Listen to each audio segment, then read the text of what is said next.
What's up, folks? Welcome back to TacticalTortoise. My name is Trevi, and today we're going to be talking about some of the new spoiler reveals that we've gotten from Warhammer community about Warhammer 40,000 10th edition. I've been a little incommunicado over the last couple days, mostly dealing with some personal stuff and also the nightmarish hellscape that is the US tax code. But I wanted to get this video out today and talk about these new updates because I think they herald some exciting things for the new edition. This video is not sponsored by anyone, but I do want to give a shout out over to my Discord server. We're currently running an end-of-year GT on Tabletop Simulator. If you don't know, we play a ton of Tabletop Simulator 40k on the Discord. I'm not going to drop a link to the Discord itself in the description because YouTube messes up Discord links. They are on my link tree, so if you click on that, there is a link that will get you right in there. Registration for the GT closes on Thursday, April 27th, and the gimmick, because we are rounding out 9th edition 40k, is that you're actually able to use unlocked lists. So you do not have to submit a list at the beginning of the event.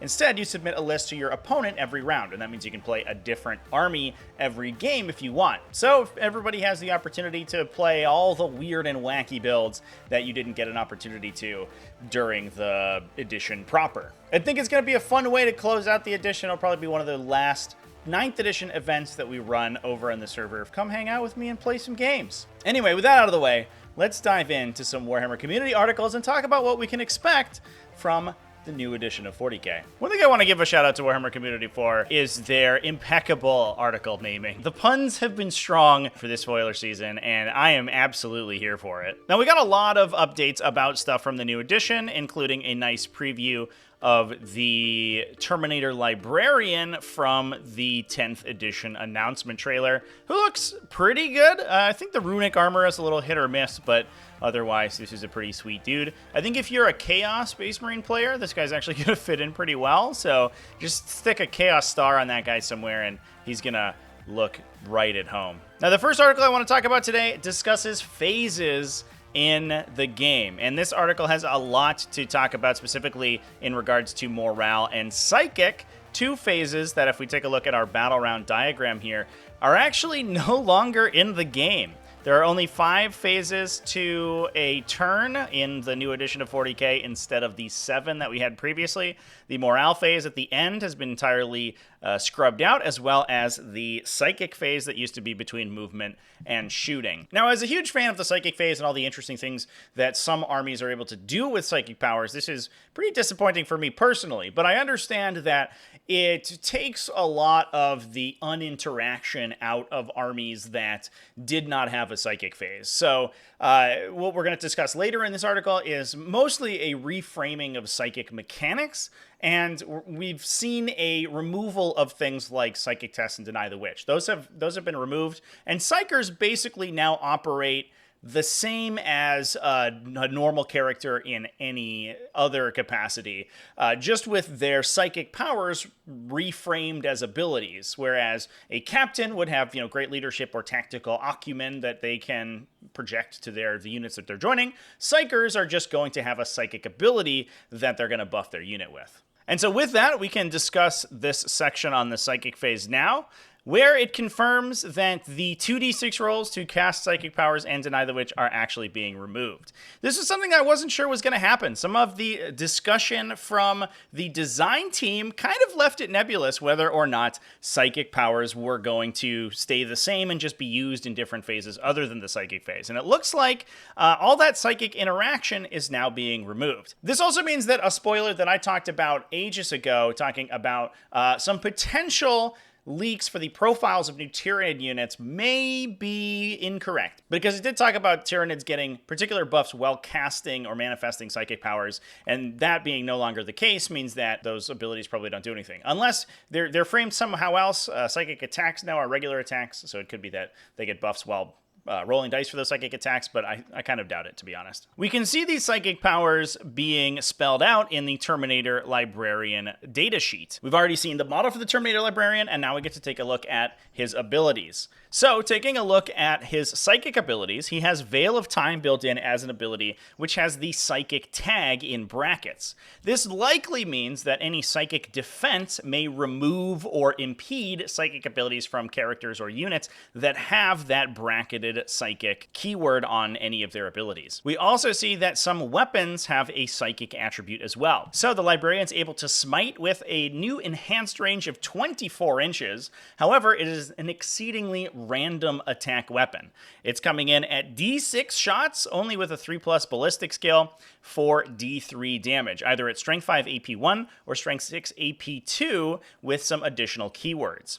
Now, that focused version of Smite basically represents a super smite, as you would see in the previous version, but now you get the chance to just activate it. Instead of trying to roll higher and randomly get a super smite to do additional damage, you can just supercharge your psychic attack. However, you have the downside of the hazardous weapon ability. Now, down towards the bottom of the article, they did talk about the fact that the hazardous weapon ability is going to be doing mortal wounds to characters. It's basically the plasma mechanic from previous editions, where the carrier of a hazardous weapon that rolls a 1 to hit will be destroyed. However, characters and larger models like monsters and vehicles will only suffer mortal wounds. Probably either 1 or D3 mortal wounds for each one rolled, or maybe once per attack, like we see from the cyclic ion blasters from Tau Empire.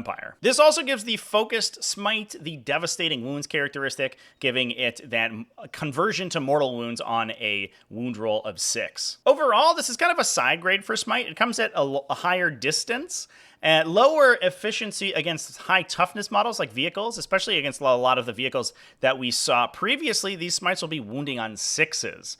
Everything heavier than a Rhino basically is going to be higher than toughness 10, and so it's going to be efficient for those 6s to wound. That said, we do have the Oaths of Moment faction ability for Space Marines, which will give this Librarian rerolls for all those attacks against one target chosen during each of the Space Marine players' turns. Now, the Psychic Hood is also being represented in an ability, and obviously with the removal of Deny the Witch tests, the Psychic Hood doesn't do anything to that capacity, but instead gives a 4+ Feel No Pain against psychic attacks, such as opposing smites, meaning that against armies or in metagames where Psykers are very prevalent, embedding Librarians into your army is a very good way to keep them extremely safe, especially because this is a Feel No Pain. This isn't an Ignore Mortal Wounds like we see currently for psychic defense effects.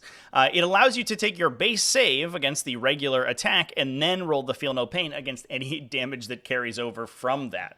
So a unit with a Librarian in it will be all but immune to opposing psychic powers unless those psychic powers are extremely high damage. Although, we will see some extremely high damage psychic powers momentarily here. Interestingly, this Librarian also has some important changes to other weapons. We can see that the combi weapon profile has been totally reframed. Instead of having a combi weapon that has a particular weapon attached to it, a bolter with a meltagun or a plasma gun, for example, the combi weapon profile is now just amalgamated. Any variety of combi weapon has the same profile, which is this basically bolter profile, strength 4, AP 0, 1 attack, rapid fire 1, so it fires 2 attacks at half range, but with only a 4+ ballistic skill, however, gets some insane weapon keywords. And the combination of these keywords is actually key to understanding the power of this weapon. It has anti-infantry 4+, which means that a 4+ against an infantry unit automatically inflicts a critical wound. The Devastating Wounds ability converts critical wounds directly into mortal wounds, meaning that if this model hits with this 4+ ballistic skill with one of those attacks against an infantry unit on a 4+, it will automatically deal a mortal wound, which is pretty solid. I don't know if it's anything to write home about, and certainly has lost all of its effectiveness against vehicles. We're no longer going to see these sort of Terminator breacher teams with combi meltas teleporting in to blow up a tank, but they are going to be a little bit more useful against heavily armored infantry like opposing Terminators, which is very interesting. We've also seen that the force weapon profile has been amalgamated. We're no longer seeing force swords, axes, or staves. It's all going to be the same at this strength 6 AP 1 D3 damage. Honestly, not that exciting of a profile, but Librarians have never really been exciting in Melee to begin with. They still retain their 3+ weapon skill instead of the 2+ of other Space Marine characters. Strength 6 is going to wound a lot of vehicles on 6s, like we talked about before. The Librarian himself, I think, is mostly a shooting unit. He's coming in to attach to a big squad to give them that shooting power with his bolter or combi weapon, as well as psychic defense and a little bit of additional effectiveness with sustained hits, which gives that exploding effect. But he's not that much of a combat monster. Now, one other thing that I want to call attention to that the article talks about is the fact that Space Marine Librarians now will each have their own flavor of abilities, meaning that the Veil of Time effect, while it's pretty nice, if you don't necessarily need that, you don't have to bring a Terminator Librarian. You can bring a different kind of Librarian, potentially a Phobos Librarian, Primaris Librarian, just a normal Firstborn Librarian potentially, could all have data sheets, and they all may have different psychic effects. Their leader ability will most likely also allow them to attach to different units, meaning that the designers can key or craft the abilities that they provide to their attached unit specifically for each style of librarian. So the decision of how armed your librarian is going to be super impactful, not just for their saving characteristic or attacks profile, but also the abilities that they bring to the table. And I think this actually gives a lot more of a reason to have these, half dozen librarian profiles that the Space Marine Codex currently has. Right now, we're seeing this huge bloat from the Space Marine Codex of a lot of profiles that have a ton of overlap. But if all of them have slightly unique abilities that make them useful in different situations, suddenly there's a reason for all of them to exist instead of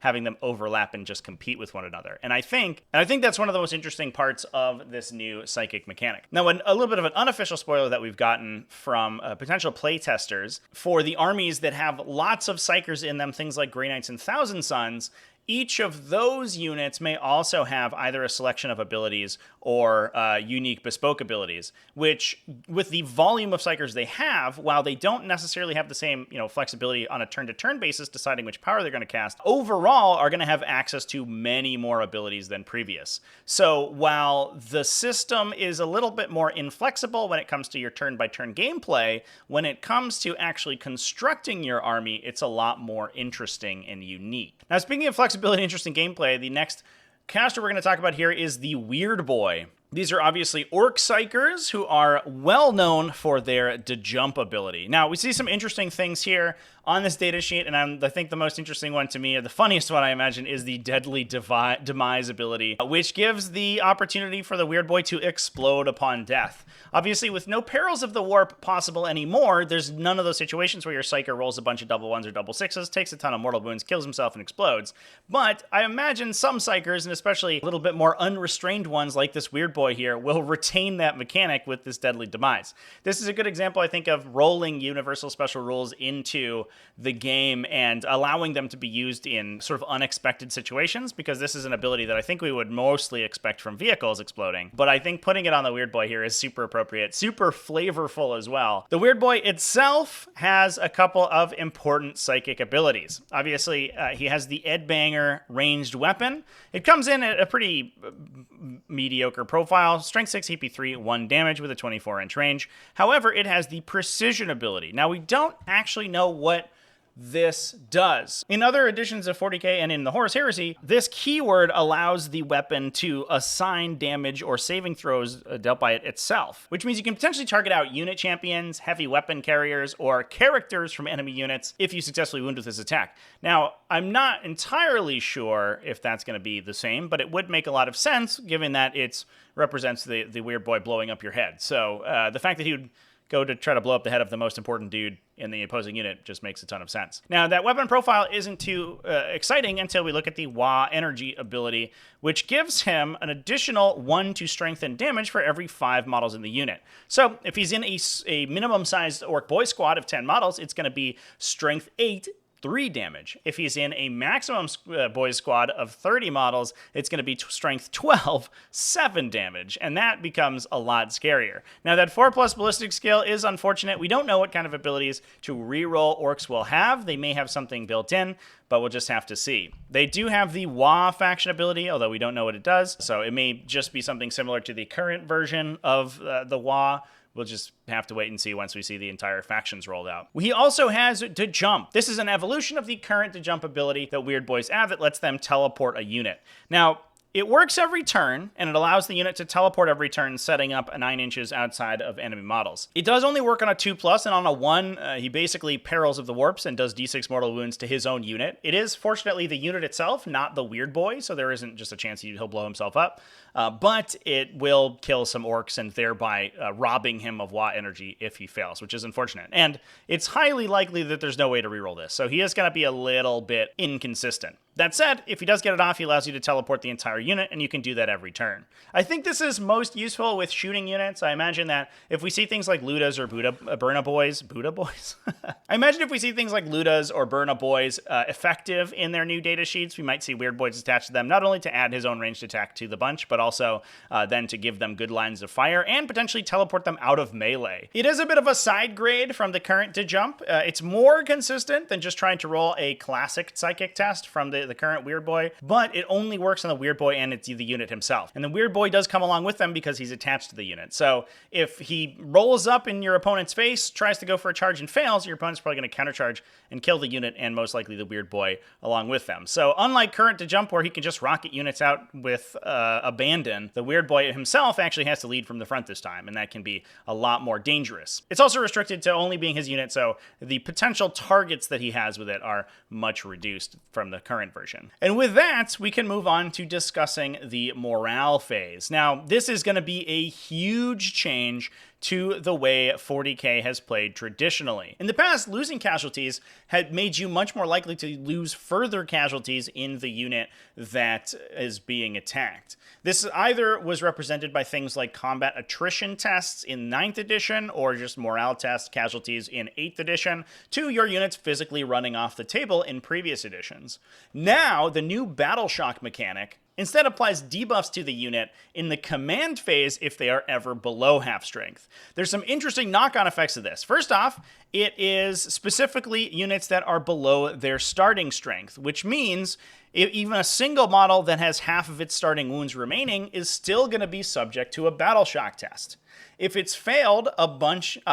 It also means that units don't just have to check when they suffer casualties or when they suffer enough casualties to beat their leadership characteristic. Instead, if you are below half strength, the implication is you'll roll every single one of your command phases. So even a unit that loses a bunch of casualties and runs away, even if they succeed their battle shock test the immediate subsequent command phase, they may still fail in the future and suffer these penalties. You could even have a unit that passes their battle shock test, but later on in the battle loses their nerve and becomes battle shocked anyway. When a unit is battle shocked, their objective control characteristic becomes 0. They also have a penalty falling back, what's called a desperate escape test, which is most likely the test that we see from disembarking destroyed vehicles or using desperate breakout, the stratagem, which gives them a chance to be killed on a roll of a 1. I think most importantly, however, it also restricts the use of stratagems on that unit, and that is pretty huge. Personally, I don't love effects like these because I think the removal of interaction from players on their units, especially due to a die roll, is a little unfortunate and a little feel-badsy, but it is really interesting because it means that if you suffer enough damage, your potential combo units can fall apart, and even units with powerful defensive stratagems, if they are battle shocked, can suddenly be open to your opponent attacking them, meaning that doing enough damage to a unit to force it below half strength is, in some cases, good enough to effectively kill it. Now, one thing that we don't currently know is how the objective control characteristic works when it is a 0. Now, I theorize that the objective control characteristic only comes into play when an objective is contested. So if both players have models on an objective, they then tally up their respective objective control to see who wins it. An objective control 0 model in that situation would not be useful for controlling an objective, but if it's uncontested, would still be able to. Now, I don't know entirely if that is the case, and it may be that you must have at least one objective control worth of models on an objective to hold it, meaning that OC0 stuff that has failed a battle shock test may simply not be able to control objectives. And if that's the case, that will actually be a huge nerf to units below half strength. They are going to continuously check for battle shock, and they're not useful as a backline objective controller anymore.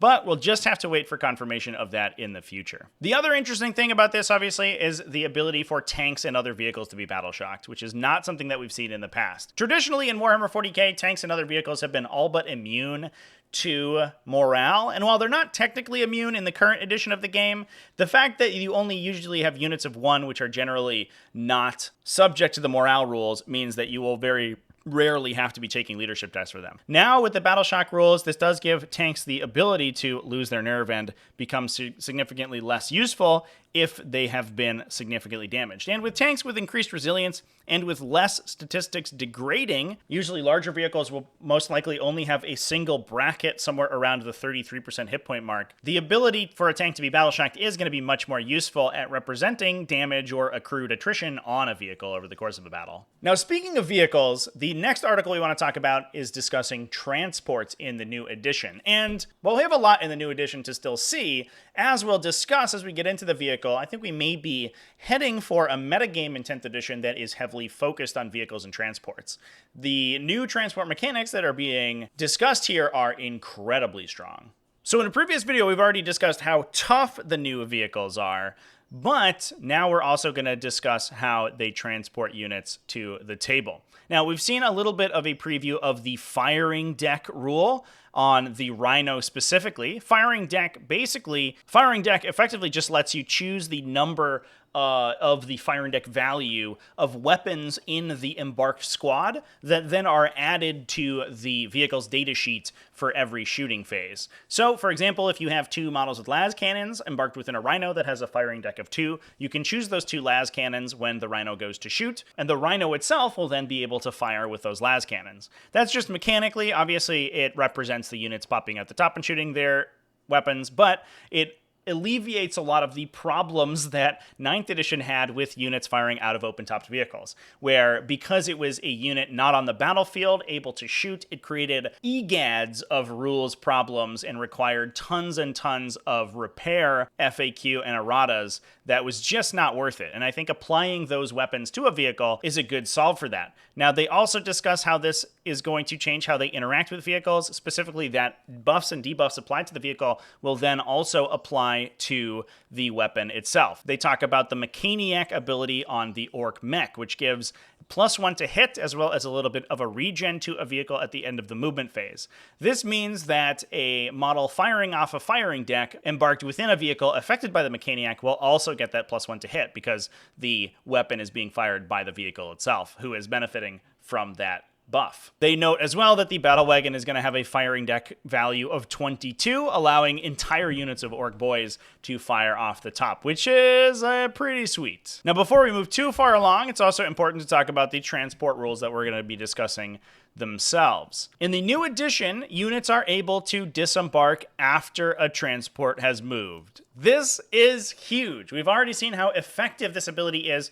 with units like Space Marine Storm Speeders, a pretty unassuming unit until you start scoring secondary objectives and contesting objectives with Space Marine Scouts that move 30 inches. Now, what's not discussed is whether or not the unit itself can move. They specify that the unit's free to move out once the transport has moved, but that they can't make a charge. If they're not able to move, it will significantly benefit units with powerful ranged attacks. And even if they're not able to move, units with the assault ramp keyword are going to be able to assault after disembark. So even without their normal move, those units are going to get a significant increase in threat range, being able to use the embarked transports movement before disembarking and using the assault ramp. Now, this is specifically things like Land Raiders. Most units will not be able to do so, but that is still a huge buff to the slow and relatively turgid Space Marine melee units that aren't equipped with jump packs. We also see a couple of additional buffs to things like the Taurox, which allows units to disembark after the Taurox has advanced. This makes Astra Militarum units much better at running out and grabbing objectives from people, which generally speaking is how Astra Militarum infantry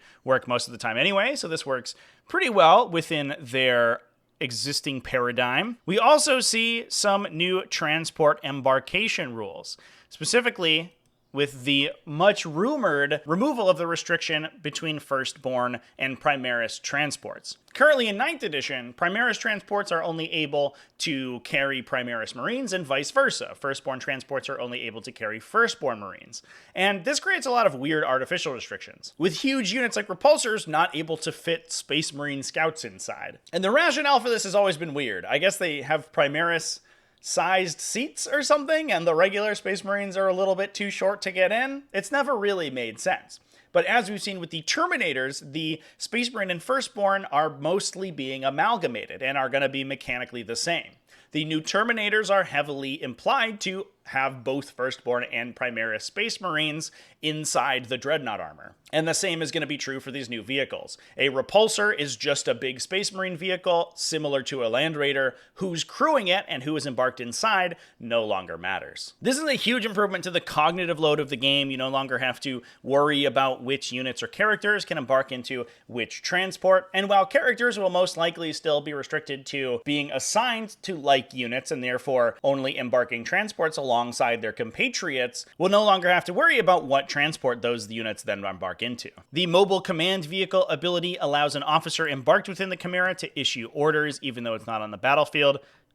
And I think most excitingly, the Falcon has also gotten a huge ability in its fire support. Previously, the Falcon was mostly just a drop pod for Eldari armies. For some reason, it has the ability to come out of Deep Strike on the first turn of the game and then disembark things like Dire Avengers or Howling Banshees into your opponent's deployment zone. But now it looks like it's going to be much more of a fire support vehicle, which I think is its originally intended goal. The Falcon delivers a huge buff to whichever unit disembarked from it. It can choose one unit that it hit with its shooting attacks and give full rerolls to wound to the units disembarking from it for that shooting phase. Importantly, this is just one of the attacks it makes, and given that Falcons usually have 3 ranged weapons on them, it can do something like fire its smaller weapons at a unit that you want your fire dragons to be buffed against. Then the fire dragons that disembarked with it will get rerolls against them, while the Falcon's able to fire its other heavy weapons like bright lasers elsewhere. This is going to make these transports wildly flexible and incredibly powerful with some of the